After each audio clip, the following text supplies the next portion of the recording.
guys, welcome to my channel, Among.stouts. If you're new here, my name is Samantha. I'm a homeschooling stay-at-home mom of 4 kiddos.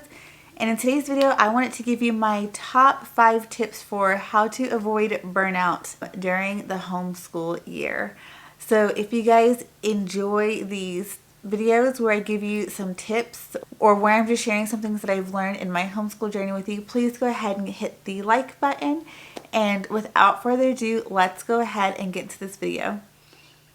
So some of these tips that I have for you today on how to avoid burnout during the homeschool year are also kind of go hand in hand with a previous video that I recently did that was 5 things that I learned in my first year of homeschooling. And I feel like these go hand in hand because the things that I learned are things that I did wrong that ultimately developed into me getting burnt out probably within like the first 8-9 weeks of our first homeschool year. So if you haven't already watched that video where I tell you guys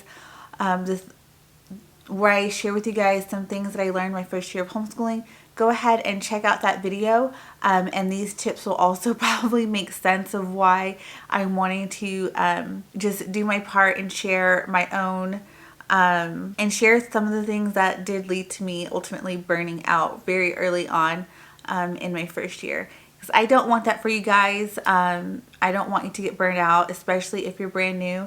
I read or heard a statistic. I don't know exactly what the statistic was, so take what I say with a grain of salt and don't quote me.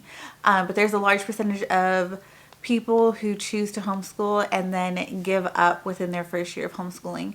And without my community, without my husband, I'm pretty sure that I would have just thrown in the towel and given up myself. But I had so much support and encouragement to keep going. And I just want to get ahead of the game and be encouraging to you guys so that you don't get burnt out.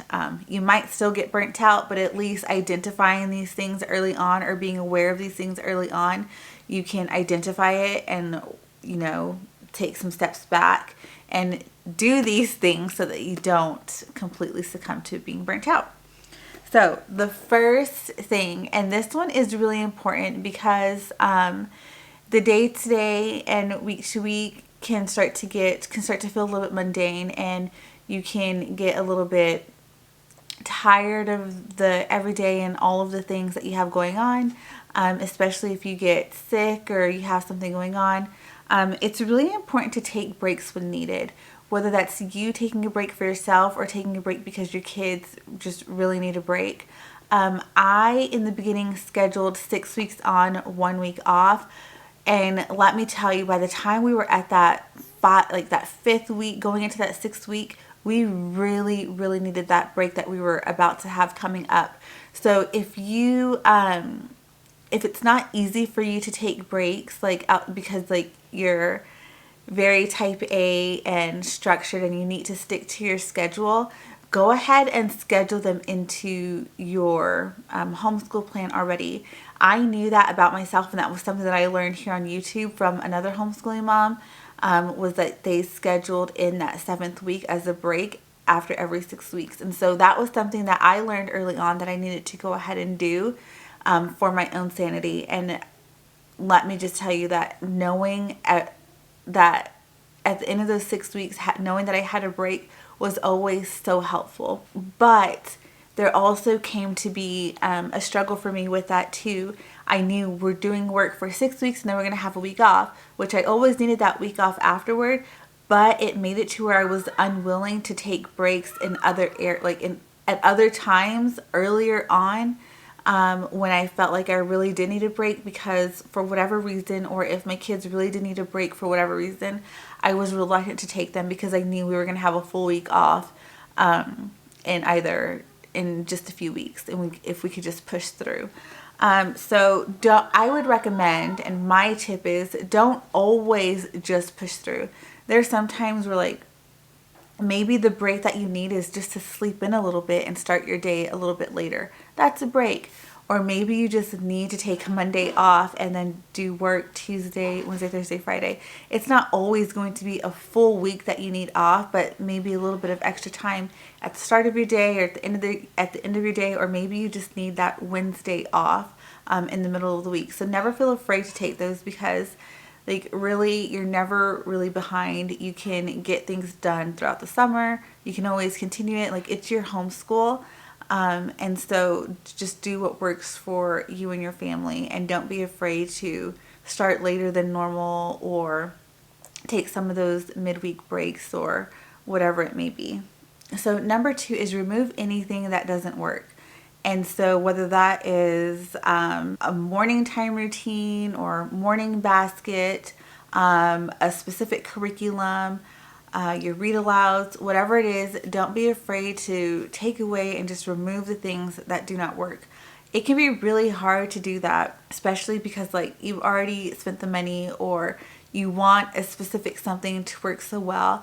And for me, this is something that I'm kind of dealing with right now. I had a request from my oldest child to no longer continue doing a certain curriculum, and my girls we're kind of in agreement. I have one kiddo who's like, no, I halfway like it, I halfway don't. And then the other two, after my son expressed that, one of my other daughters was like, yeah, I don't want to do it either. So it's something that I have enjoyed doing with them. And when we're in it, they seem to enjoy it. But now they're like, no, I don't want to do this anymore. So we have to be okay with listening to our kids when it comes to their curriculum as well, and being okay with like getting rid of something that we've enjoyed doing with them or for them in their benefit. Because again, with the part of homeschooling, it's like just letting them take you and them being responsible for their education and letting them be a part of it. And a big part of including them is just letting them help you with choosing the curriculum that they want to do or don't want to do. And I'm not saying that they should run everything, but definitely if they're not enjoying something at all, and they're not thriving in it or progressing in it, and it's just more of a hindrance or more of a headache to get done because they're not enjoying it, then just remove it. And then number 3 is to take time for yourself. So whether that is going out with friends for coffee or for lunch or for dinner, going out with your spouse for coffee, lunch, or dinner, or just going by yourself, like just go out and pick up a coffee or go out and pick up some lunch. Take some time for yourself. Another thing that you could do for yourself is uninterrupted exercise. This one can be a little bit harder because if you are willing to give up some of your time sleeping to get things done before your kids are up in the morning, so you could have some reading time, you could have exercise time, Bible study time, whatever it is, we have to make some sacrifices in order to make ourselves a priority. So whether you're going to bed a little bit later or you're waking up a little bit earlier before anyone else, just make a priority of making time for yourself, but also making time for you and your spouse, and getting and keeping your marriage as a priority as well.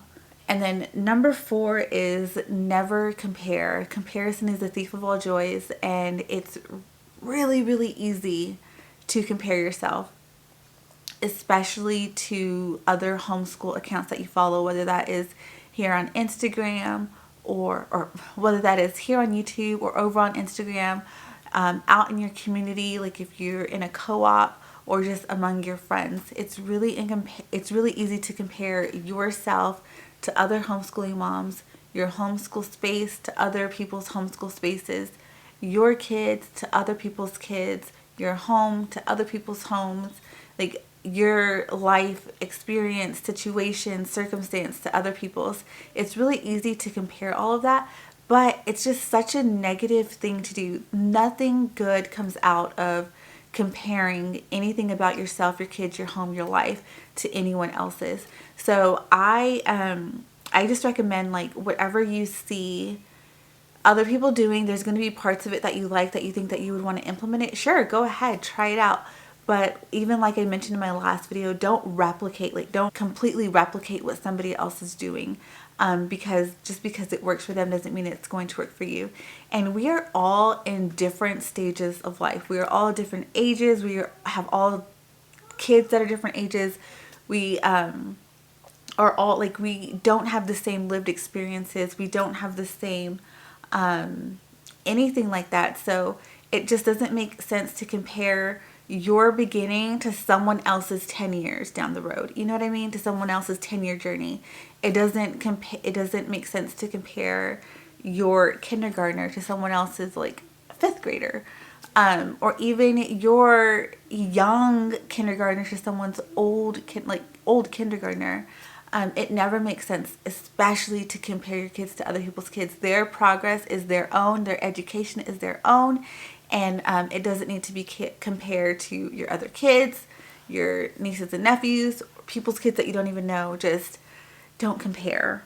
And then last but not least, talk through your discouragement. And what I mean by this is, if you are someone who likes to journal out your thoughts and reread them and try to understand exactly what you're feeling and try to figure out where that source of discouragement is coming from. Be honest and open with your spouse, and letting them know how you're feeling, and let them help you through your discouragement to figure out what that source is and how they can better support you and give you more encouragement. And there's like, I would even say, like, reach out to friends, family, maybe your pastor, or my messages are always open. If you don't have anyone else that you can reach out to and you're feeling incredibly discouraged and you're ready to give up and throw in the towel, I am more than happy to be someone that you reached out to, just to help you talk through whatever it is that you're going through and find that source of discouragement and figure out a way to help you feel more supported and more encouraged, to help you continue on your journey with joy and contentment. And so those are the 5 tips that I have for you to avoid burnout. Really, it kind of boils down to like owning your own journey, owning your own homeschool journey, and owning letting your kids own their journey and their education, and y'all owning it all together as a family. And also never feeling afraid to reach out to someone if you're feeling discouraged and you need someone to talk to. Keeping it all bottled in is just going to like further light the flames of your burnout, and it's going to weigh you down, and it's going to eat at you, and then you're going to be like a ticking time bomb. So it's really important to reach out to whoever you can, your spouse, your friends, your family, whoever it is, and be honest with your feelings. And don't reach out to people who you know already don't support you, because you don't want to feed your discouragement with more negativity. So anyone who you know who is supportive of you and your choice to homeschool, I would recommend reaching out to those people, because they're going to be more encouraging to you and helping you to build up your support. So yeah, that's all that I have to say about how to avoid or help burnout if you're already experiencing it with your homeschool. I hope that these tips are beneficial to you. And if you guys enjoyed this video, please go ahead and hit the like button. If you aren't already subscribed to my channel, please go ahead and hit subscribe. I'd love to have you here as a part of my community, and I will see you guys in the next video. Bye!